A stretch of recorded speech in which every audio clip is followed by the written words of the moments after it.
The Celts were a group of people from the middle of Europe who all spoke the same language and shared the same religious and cultural beliefs. There is evidence that the Celtic culture started to form around 1200 BC. Celts lived in Western Europe. They moved around and settled the British Isles, Ireland, France, and Spain. Ireland and the United Kingdom remember them especially for their language and culture. Even though time has passed, many parts of their society and language have stayed the same.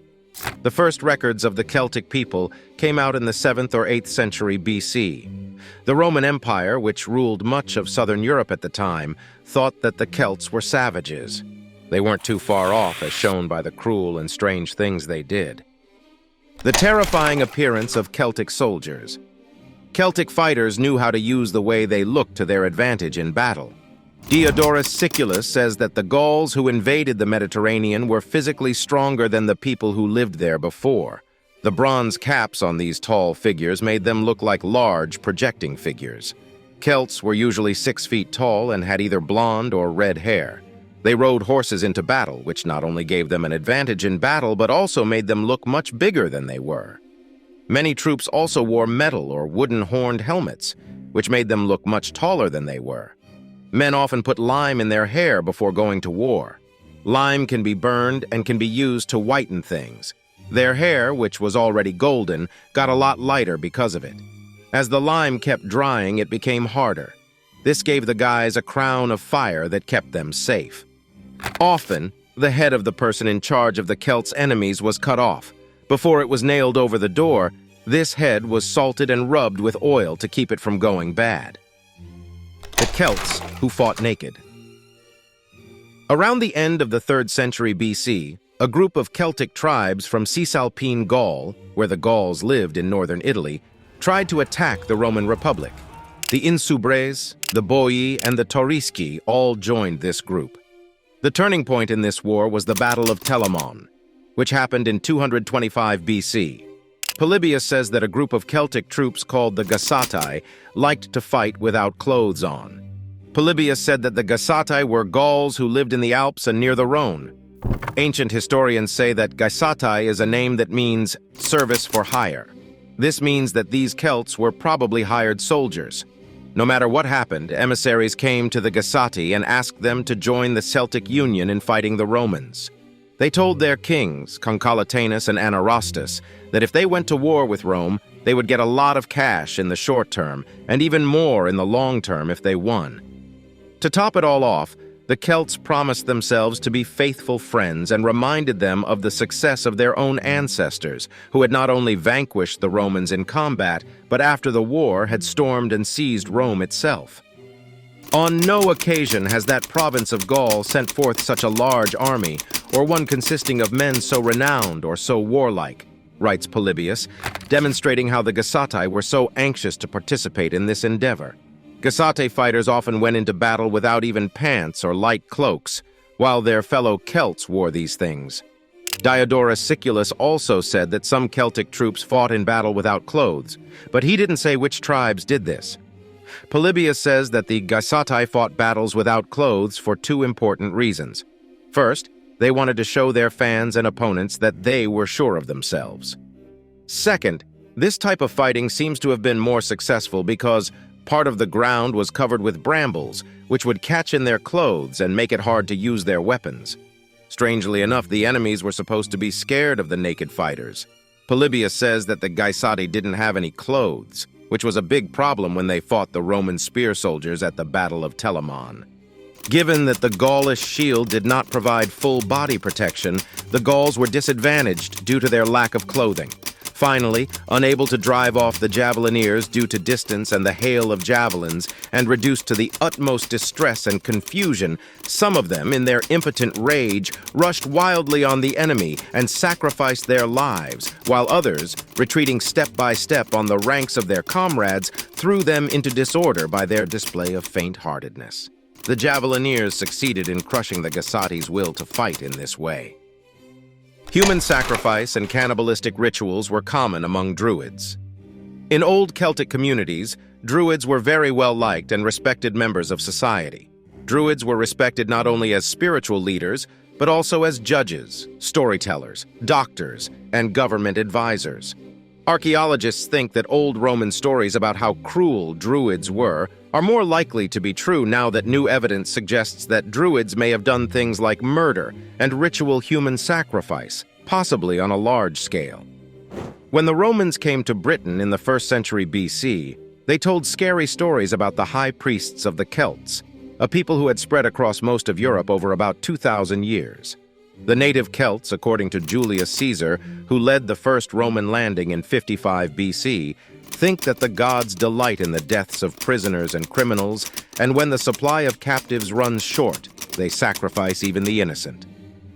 Also, Pliny the Elder, an ancient historian, said that the Celts practiced ceremonial cannibalism and used the flesh of their enemies to give them mental and physical strength. Since the ancient Celts didn't write anything down, historians have had to rely on what the Romans said about them until lately. A show on the National Geographic Channel called Secrets of the Druids says that recent grisly finds seem to back up what the Romans said. The Lindo man's bog-mummified body, which was found in England in the 1980s and dates back about 2,000 years, may be the most damning piece of proof. The Lindo man looks like a high-ranking official or maybe a druid because he keeps himself clean and keeps his hair and beard groomed. It seems likely that that young man was killed in a carefully planned execution. The Romans and Greeks saw the Celtics as extremely violent and disorderly. When the geographer Strabo wrote about the Celts in the 1st century BC, he said that they extolled themselves and put others down. He said this because the Celts were theatrical, proud, and full of good spirits. Another author said that the Celts were easy to anger, and that even the smallest thing could start a wordy argument and a dare to fight to the death. Most of the time, these things happened after the Celts drank too much at a feast, which was another bad habit they had. The Celtic people as a whole were also claimed to have a mad fondness for fighting, great energy, and quickness to combat. The Celts were looked down upon by Greece and Rome because their values were so different from the Mediterranean ideal. Diodorus Siculus wrote in the 1st century BC that the Celts ate on the floor, sitting on the skins of wolves or dogs. Siculus also talked about how meals were served near the fires where they were cooked. In these stories, the Celts were made to look like wild people. Celtic soldiers were hired as mercenaries. Celtic troops were in high demand as mercenaries for many of the great armies of the classical period. During the Second Punic War, when Hannibal attacked the Italian peninsula, many people helped him. These people helped Hannibal win at Lake Trasimene and the Battle of Cannae. As a result, many of them became well known. The Greek aristocracy started giving Celts a lot of money to join their army, and the Celts were happy to do so. But the Greeks weren't the only ones who wanted to hire Celts to fight for them. In Asia Minor, King Nicomedes I of Bithynia thought that hiring Gauls to help fight the Greeks would be a great idea. Nicomedes was able to keep control of his Gaulish troops by giving them land instead of booty. This was different from the way the Greeks did things. Nicomedes led his Celtic people to the area of Turkey around the main city of Ankara. Galatia was the name for the place. It came from the word Gaul. The people who lived there became well known because of what St. Paul wrote to the Galatians. The Celtics' untamed fashion. Not just on the battlefield, the Celts dressed or didn't dress to impress in many social situations. Even in everyday life, people knew them for the way they dressed. Classical writers usually made the Celts look like they had very fair skin and light or red hair. Lime was used to lighten the hair of people with black hair. Celtic men were known for being very stylish. Some guys, like some women, wore their hair long or in interesting ways. People thought it was cool to have either a beard or a clean-shaven chin, but every single Celtic man would grow a long beard with a lot of detail. Late Hellenistic sculptures of Celts show that they had long hair and big mustaches, but no beards. Caesar says that they only had hair on their upper lips. The Gaelic Celts of Scotland and Ireland saw these beards as a sign of respect, and it was seen as a sign of shame for a man to have no facial hair at all. When they weren't getting ready for battle, the Celts also had their own style. The jewelry they wore made them stand out from the crowd more than what they were wearing. Strabo says that both men and women in high positions wore golden ornaments, torques around their necks, and bracelets on their arms and wrists. This gold was added to clothes that were already decorated. Strabo thought that the Celts' love of flashy jewelry showed that they lacked morals. He said that pride could be the reason why they were unbearable when they won and devastated when they lost. Slavery was common among the Celts. Celtic people lived below slaves who were called cacht, Irish, or caeth, Welsh.